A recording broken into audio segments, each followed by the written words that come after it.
खुलुमबाय बेयो बड'लेण्ड इंखं टेलिभिजन दिनै 22 आगस्ट 2021 बृहस्पतिबार खालि सानसेनि बरादखौ नोंथांमोननि खाथियाव लाबोदों आं सदानन्द दैमारिया। सिगां फरायनो लादों मेष राशि गिबि हांखो अ ल दिनैनि साना जोबोर मोजां समाजाव लोगो लेवा बांगोन गोबां मान मोनगोन गुबुननि गोसोखौ दिनै गोरलैयैनो बोनो हागोन बयनिबो अनसायनाय मोनगोन गोसोआव गोबां गोजोननाय फैगोन देहाया दिनै मोजाङै थागोन बहानिफ्रायबा मोजां खौरां फैगोन रांखावरियाव जोबोर मोजां होनजायो मोननो गोनांखौ दिनै मोननो हागोन आरजिनाय धोनखौ दोनथुमनो हागोन आयआ बांगोन बेफार फालांगियाव जोबोर मोजां मुलाम्फा मोननो हागोन नखराव बिसि फिसायनि गेजेराव अनलायनाय फैगोन बिदा फंबायजों मोजां सोमोन्दो थागोन बहाबा थांनांगौब्ला दिनै जोबोर मोजां आरो मोजाङैनो हान्थिनो हागोन गुबुननि थाखाय मोजां खामानि मावनानै होनो हागोन समाजाव मान बांगोन मावनो लानाय खामानिखौ थि समावनो आरो गोरलैयैनो मावफुंनो हागोन सोरबा गोजाम लोगोजों हरखाबै बहाबा लोगो मोनलायगोन जायखि खामानि मावा मानो मोनफ्रोमबो खामानिखौनो मोजाङैनो मावफुंनो हागोन आरो जाफुंसारगोन गोसोआ दिनै जोबोर रमान्टिक जागोन बयजोंबो गोरोबनो रोंगोन पजिटिभ एनार्जिनि गोहोम गोग्लैगोन फरायसाफोरा फरायनायाव गोसो दुंखांगोन आरो मोजां फिथाइ मोनगोन गोसोनि साननाय आरो लुबैनायफ्रा मोगथाङाव जाफुंगोन सरासनस्रायै दिनै साना जोबोर मोजां आरो मोजाङैनो बारग'लांगोन।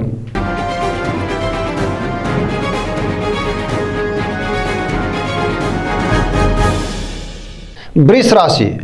गिबि हांखो इ उ ब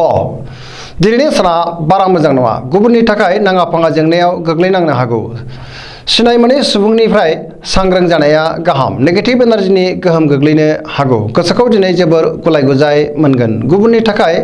नाङा फाङा खहा जानांनोबो हागौ गोसोनि बोलोआ लोरबां जागोन मावनो लानाय खामानिखौ थि समावनो मावफुंनो गोब्राब जागोन समाजाव दिनै मानहानि जानांनोबो हागौ सांग्रां जानाया गाहाम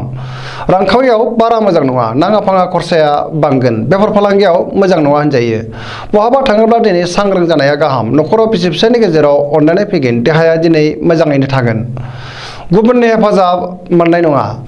गोसोखौ दिनै हारसिं आरो दरसि मोनगोन मानिबा जाहोनाव गोसोआ दिनै जोबोर गिलुं जागोन नेगेटिभ एनार्जिनि गोहोम गोग्लैगोन।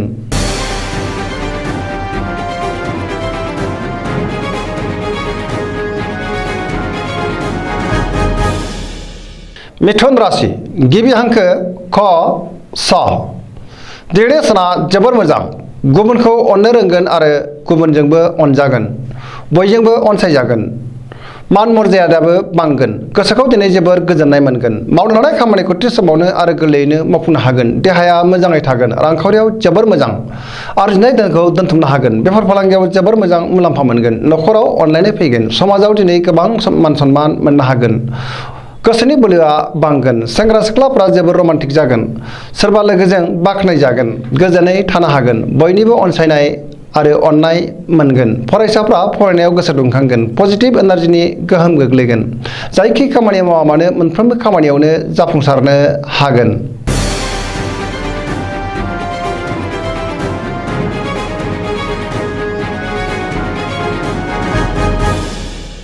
कर्कट राशि गिबि हांखो ड ड ह दिनैनि साना बारा मोजां नङा गुबुननि जेंनायाव गोग्लैनांनो हागौ नङाब्ला गावहानो बांसिन खहा जानांनोबो हागौ लामा सामायाव हान्थिनायाव सांग्रां जानाया गाहाम जाब्रथायनि आसा दङ गोसोखौ दिनै जोबोर गुलुं गुजुं मोनगोन मावनो लानाय खामानिखौ थि समावनो मावफुंनो हागोन रांखावरियाव बारा मोजां नङा आयनिख्रुइ खरसाया बांसिन जागोन नाङा फाङा खरसाया बांगोन मोननो गोनांखौ दिनै मोननो गोब्राब जागोन बेफार फालांगियाव बारा मोजां नङा खहा जानांनो हागौ देहाया बारा मोजां थानाय नङा गगा बायदि रोखोमनि फिसा बेरामजों मोगा मोगि जानांगोन गुबुननि हेफाजाब लानांगोन नखराव बिसि फिसानि गेजेराव अनलायनाय फैगोन गोथों आरो गोग्गो साननो रोंनाय नङा गोसोनि साननायफोरा देबारनांगोन सोरनिबा सायाव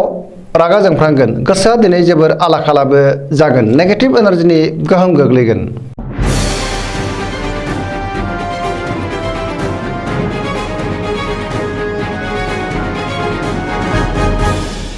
सिंह राशि गिबि हांखो म ट दिनैनि साना जोबोर मोजां गोसोखौ दिनै जोबोर गोजोननाय मोनगोन सुथुरखौ फेजेननो हागोन गोसोआव पजिटिभ साननाय फैगोन मावनो लानाय खामानिखौ थि समावनो आरो गोरलैयैनो मावफुंनो हागोन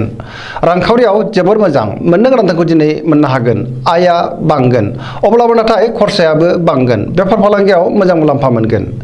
गोसोनि साननायखौ गुबुननो फोरमायनो हागोन सोरबा लोगोजों बहाबा दावबायहैनो एबा बेरायहैनो खाबु मोनगोन मोजाङैनो हान्थिनोबो हागोन नखराव अनलायनाय फैगोन लाइमोनफोरनि गोसोआ दिनै जोबोर रमान्टिक जागोन आरो गावबा गावनि गोसोनि साननायखौ फोरमायलायनोबो हागोन गोदान खामानियाव आखाइ होजेननो हागोन फरायसाफ्रा फरायनायाव गोसो दुंगोन आरो मोजां फिथाइ मोनगोन पजिटिभ एनार्जिनि गोहोम गोग्लैगोन सरासनस्रायै दिनै साना जोबोर मोजां आरो मोजाङैनो बारग'लांगोन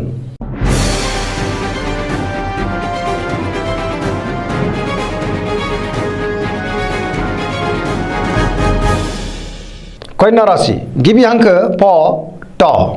दिनैनि साना जोबोर मोजां गोसोखौ जोबोर गोजोननाय मोनगोन सुथुरखौ फेजेननो हागोन जेरावबो देरहासार जागोन गुबुननि गोसोखौ दिनै गोरलैयैनो बोनो हागोन बहानिफ्रायबा मोजां खौरां फैनो हागौ रांखावरियाव जोबोर मोजां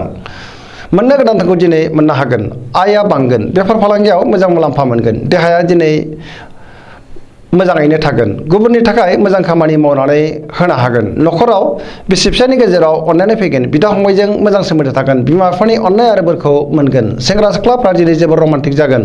आरो गावबा गावनि गोसोनि साननायखौ फोरमायलायनोबो हागोन गोसोनि साननाय आरो लुबैनाया मोगथाङाव जाफुंगोन पजिटिभ एनार्जिनि गोहोम गोग्लैगोन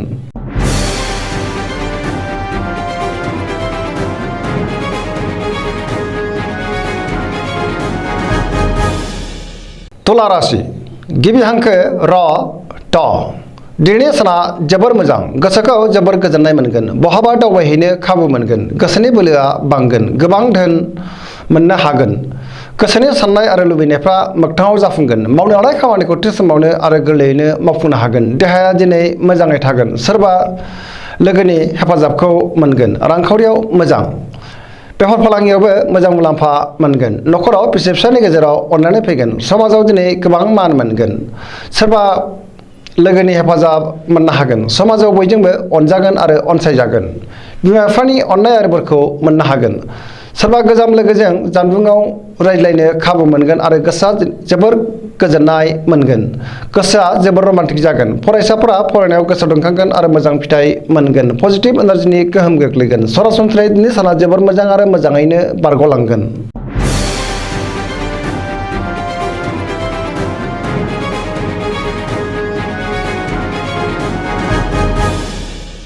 वृश्चिक राशि गिबि हांखो न स दिनैनि साना बारा मोजां नङा गोसोखौ दिनै जोबोर उसाव बादाव मोनगोन बयजोंबो गोरोबनो रोंनाय नङा अब्लाबो नाथाय गोसोनि बोलोआ बांगोन मावनो लानाय खामानिखौ थि समावनो मावफुंनो गोब्राब जागोन गोसोनि साननायफोरा देबार नांगोन समाजाव मान मोनगोन नखराव अनलायनाय फैगोन रांखावरियाव बारा मोजां नङा नाङा फाङा खरसाया बांगोन बेफार फालांगियाव बारा मोजां नङा होनजायो देहाया दिनै मोजाङै थागोन गुबुननि हेफाजाब मोनगोन गोसोआ दिनै जोबोर आला खाला जागोन फरायसाफ्रा फरायनायाव गोसो दुंखांगोन आरो मोजां फिथाइ मोननो हागोन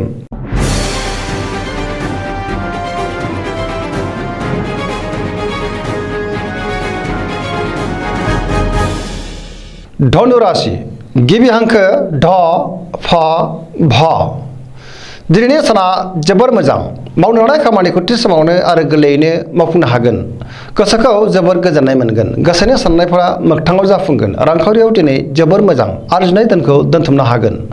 बेफार फालांगियाव जोबोर मोजां मुलाम्फा मोनगोन समाजाव मान मोनगोन पजिटिभ एनार्जिनि गोहोम गोग्लैगोन समाजाव बयजोंबो अनसायजागोन आरो मान मोनगोन देहाया मोजाङै थागोन नखराव अनलायनाय फैगोन सेंग्रा सिख्लाफ्रा दिनै गोसोखौ जोबोर रमान्टिक मोनगोन फरायसाफ्रा फरायनायाव गोसो दुंखांगोन आरो मोजां फिथाइ मोननोबो हागोन पजिटिभ एनार्जिनि गोहोम गोग्लैगोन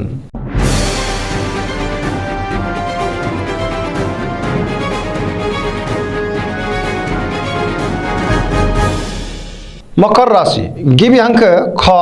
ज दिनैनि साना बारा मोजां नङा देहाया दिनै बारा मोजां थानाय नङा गोसोनि साननायफोरा देबार नांगोन गोसोनि बोलोआ लोरबां जागोन गोसोखौ दिनै जोबोर दरसि दरसि मोनगोन रांखावरियाव मोजांद्राय नङा नाङा फाङा खरसाया बांगोन बेफार फालांगियाव मोजां नङा होनजायो नखराव दिनै अनलायनाय फैगोन बिदा फंबायनि हेफाजाब मोनगोन गोसोखौ दिनै जोबोर आला खाला मोनगोन नेगेटिभ एनार्जिनि गोहोम गोग्लैगोन सोरबा लोगोनिफ्राय हरखाबै गाज्रि खौरां फैनो हागौ सांग्रां जानाया गाहाम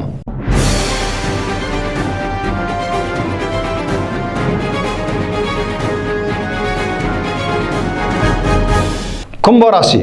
गिबि हांखो ग स स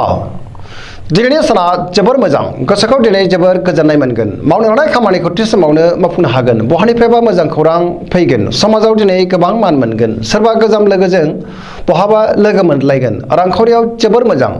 मोननो गोनांखौ दिनै मोननो हागोन बेफार फालांगियाव जोबोर मोजां मुलाम्फा मोनगोन देहाया दिनै मोजाङै थागोन न'खराव बिसि फिसायनि गेजेराव अनलायनाय फैगोन बिदा फंबायजों मोजां सोमोन्दो थागोन गुबुननि हेफाजाब मोननानै गोसोखौ दिनै बांसिन गोजोननाय मोनगोन बहाबा दावबायहैनो खाबु मोनगोन आरो मोजाङैनो हान्थिनोबो हागोन गोसोआ दिनै रमान्टिक जागोन फरायसाफ्रा फरायनायाव गोसो दुंखांगोन आरो मोजां फिथाइ मोननो हागोन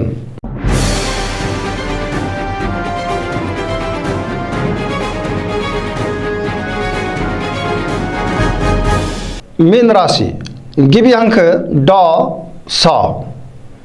दिनैनि साना जोबोर मोजां गोसोआव जोबोर गोजोननाय फैगोन बबेबा बादायलायनायाव देरहासार जानो हागोन गोसोनि बोलोआ बांगोन गोसोनि साननायखौ गुबुननो फोरमायनोबो हागोन न'खराव बिसि फिसायनि गेजेराव अनलायनाय फैगोन देहाया दिनै मोजाङैनो थागोन रांखावरियाव जोबोर मोजां अब्लाबो नाथाय खरसायाबो बांगोन बेफार फालांगियाव मोजां मुलाम्फा मोननो हागोन गुबुनजों बाख्नायजागोन न'खराव अनलायनाय फैगोन लाइमोनफोरनि गोसोआ दिनै जोबोर रमान्टिक जागोन फरायसाफ्रा फरायनायाव गोसो दुंखांगोन आरो मोजां फिथाइ मोननो हागोन गोसोनि साननाय आरो लुबैनायफ्रा मोगथाङाव जाफुंगोन सरासनस्रायै दिनै साना जोबोर मोजां आरो मोजाङैनो बारग'लांगोन दिनैनि राशि फरायनाया एसेनोसै जोबनायाव बेखौनो खावलायो जाहाथे नोंथांमोना सानफ्रामबो जोंनि बे बड'लेण्ड इंखं टेलिभिजनखौ नायबाय थायो आरो साबस्क्राइब खालामो लोगोसे लाइक खालामो आरो शेयार खालामो एसेनोसै गोजोन्थों